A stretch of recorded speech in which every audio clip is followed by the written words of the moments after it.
아, 네. 정말 이제 좋은 말씀 많이 해주셨고, 그리고 요새 보면은 뭐 사실 예전에도 그랬지만 요즘도 정말 사회에 많은 변화가 일어나고 예. 있는 것 같은데, 개인적으로 생각해 보셨을 때 특히나 앞으로 주목해야 될 우리나라의 사회 변화 탑3를 뽑아주신다면 무엇이 있을까요?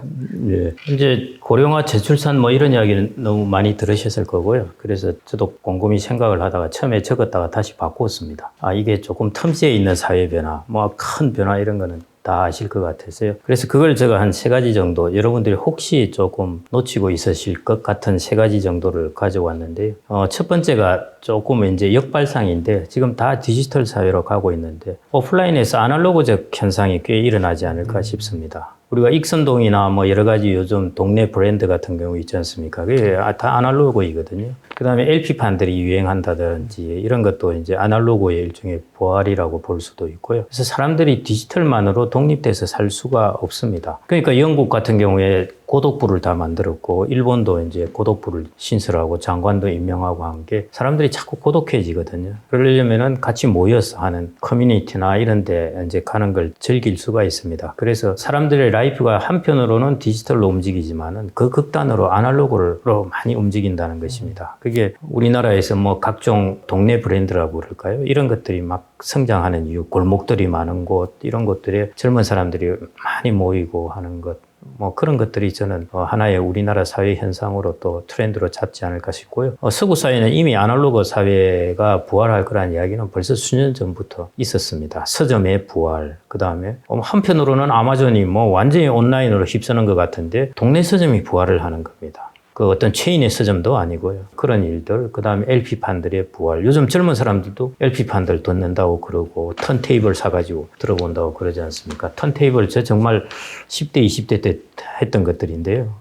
거기 뭐 거의 40년 전의 이야기인데, 그 다음에 저희들은 CD판이 좋다고 이제 다 했는데, 지금 뭐 그 귀찮은 턴테이블 해보시면 귀찮아요. 하여튼 긁히기도 하고요. 그런 쪽으로 이제 사람들이 불편하지만은 아날로그적 향수로 좀 돌아서지 않을까. 그게 라이프에서 제가 보는 겁니다. 그래서 여러분들이 비즈니스를 하신다면은 사람들의 이런 고독함을 달래줄 수 있는 어떤 아날로그적 감성, 이런 것들이 하나의 트렌드가 될 수 있지 않을까. 틈새 시장으로서요. 그게 이제 제가 첫 번째 보는 것이고요. 두 번째는 이제 여러분들의 이제 부동산 관련된 것입니다. 저는 이제 가구 변화를 말씀드리려고 그러는데요. 인구 이야기를 많이 하는데, 그거보다 이제 가구를 말씀드리려고 그럽니다. 이 가구를 변화를 보시고 부동산이나 주택시장은 여러분들이 스스로 판단하시면 될 것 같습니다. 우리나라 가구가 지난 20년 동안에 한 640만 가구가 증가했습니다. 같은 기간 동안 우리나라 인구가 한 470만 명 증가했거든요. 그러니까 인구보다도 거의 한 170만 가구가 더 많이 증가한 겁니다. 이거는 뭐 어마어마한 현상입니다. 어떻게 인구보다 더 많은 가구 수가, 그것도 무려 170만 가구가 더 많은 가구가 성장했죠. 그게 과거 20년 동안 모습입니다. 우리나라는 그때 과거 20년 동안 부동산이나 아파트 시장, 주택 시장, 뭐 가구를 엄청나게 지어댔다는 것이죠. 지난 20년이 아니라 40년으로 확장해 보면은 가구 수가 증가한 게 거의 한 1,300만 가구가 증가합니다. 뭐 우리나라 40년 동안은 1,300만 가구 증가한 만큼 주택을 지었을 거니까요. 어마어마하게 지었다고 보시면 되겠습니다. 그런데 이제 앞으로 20년이 어떻게 될 것인가 하는 것인데요. 인구는 대략 한 100만 명 감소한다고 보시면 되겠습니다. 그런데 가구 수는 310만 가구가 증가한다고 예측되어 있습니다. 통계청이.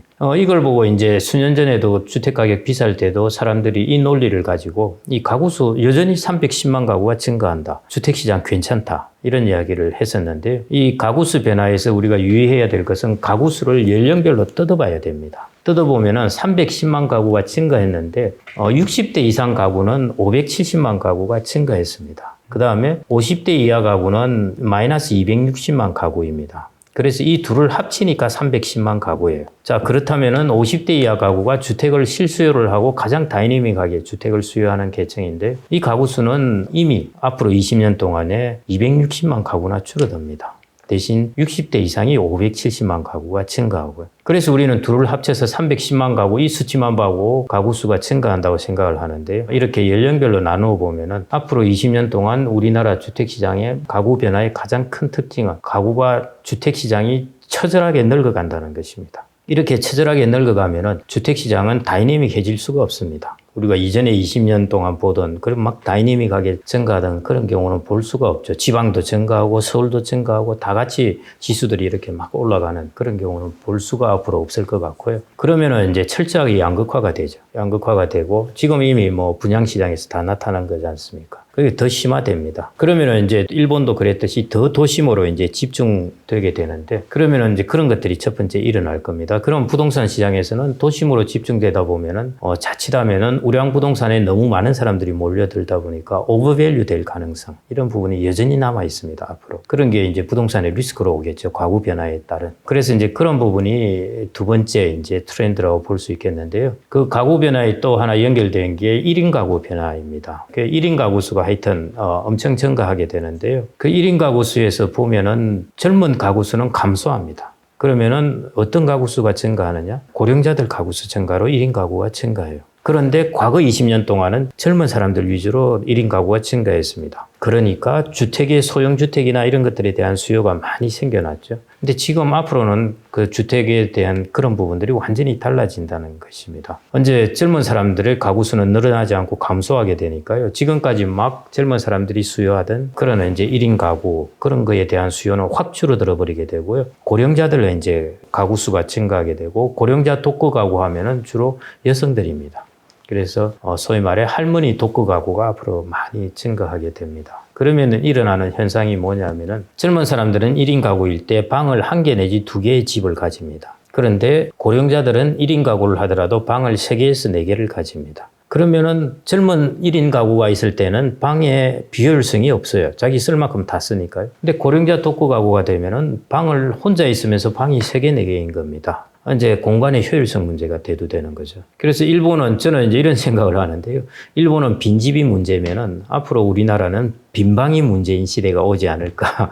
이렇게 우리나라만의 아파트 문화의 특유입니다. 예를 들어 주택 같으면은 세를 줘도 돼요. 근데 아파트는 이게 뭔가 세를 주기가 좀 애매하거든요. 같은 공간에 같은 거실을 점유하고 살아야 되니까요. 그래서 소득이 모자라면은 부족하면은 세를 주긴 하겠지만은 그렇지 않은 사람들은 뭐 그 공간에 가구를 넣어놓고 살겠죠. 그러니까 이제 공간의 비효율성, 빈방의 문제. 이게 이제 우리나라의 앞으로의 가구의 트렌드가 아닐까. 이게 이제 제가 두 번째 생각은 이게 주택의 다양한 주택 패션에 영향을 주게 될 것입니다. 그래서 건축업을 하시는 분은 뭐 이미 다 데이터를 보고 알고 계시겠지만요. 그래서 고령자들에게 고령자 1, 2인 가구에 어떤 주택을 공급하느냐 하는 것. 그 문제가 아마 앞으로 꽤 중요한 이슈가 될 것 같고요. 고령자들이 방 서너 개 가진 큰 오래된 집에 그냥 이렇게 살고 있느냐? 안 그러면은 방은 한 2개 정도면서 최첨단 의료시설을 갖춘 곳에 사느냐? 이런 문제들이 이제 앞으로 고령자 주택에서 좀 이슈가 되지 않을까 싶습니다.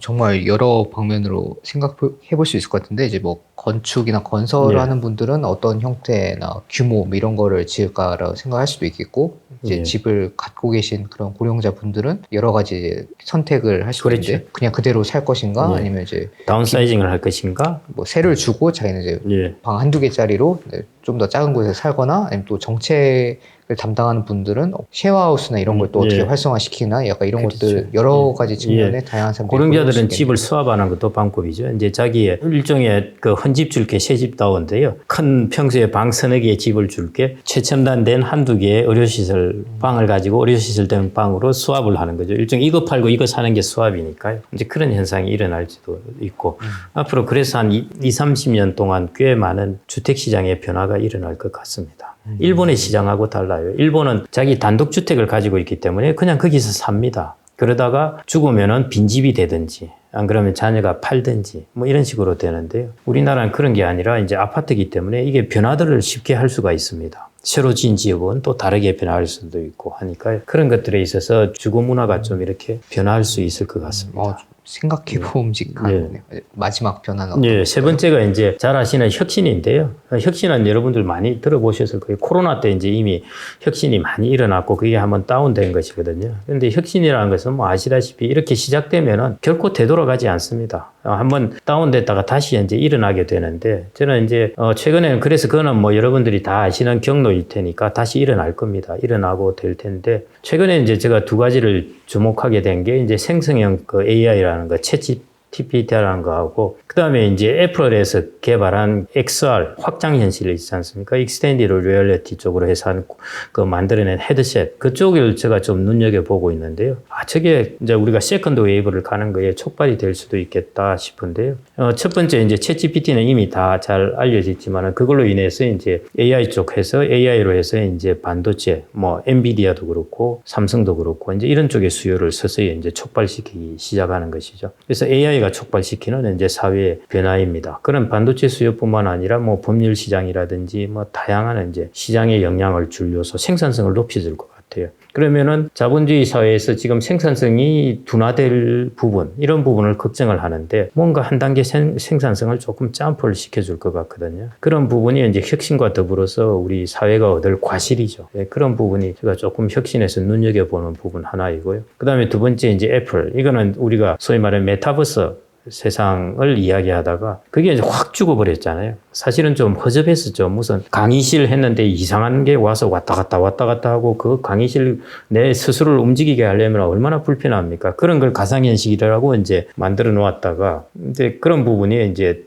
약점들이 다 드러나 버린 것이죠. 그 다음에 이제 메타 같은 경우에 헤드셋을 일찍부터 해가지고 가상현실에 진출을 했었는데 크게 이제 재미를 못 보고 있었는데 이 시장에 애플이 저는 뛰어들었다는 게 애플이 이전부터 연구를 계속 해왔지 않습니까? R&D를 했는데 조금 생각보다 출시가 연기가 되었는데 애플이 뛰어들었다는 게 저는 이게 좀 눈여겨보고 있습니다. 물론 이제 스티브 잡스가 한 거는 아니고 팀 쿡이 이제 한 것이긴 한데요. 물론 기술자가 하긴 했죠. 그래서 이제 팀 쿡이 어떻게 보면은 자신의 이제 정말 능력의 시험대라고 할 수 있죠. 지금까지는 스티브 잡스가 해놓은 것들을 변형시키면서 돈을 버는 것이고 앞으로는 정말 이제 새로운 걸 갖다 놨습니다. 그게 이제 스페셜 컴퓨팅회가 공간 컴퓨팅의 이제 XR인데요. 헤드셋하고 이 가격도 이제 딥다 비싼데 이것들이 그래도 저는 이게 가상현실이라든지 뭐 이런 것들에 관한 것들이 시장이 이럴 수도 있겠구나. 꽤 괜찮은데 하는 이런 느낌을 주면서 조금 시장을 바꿀 수 있지 않을까 하는 것. 그래서 이런 것들이 가상현실 관련되면 이게 다 게임하고도 관련되거든요.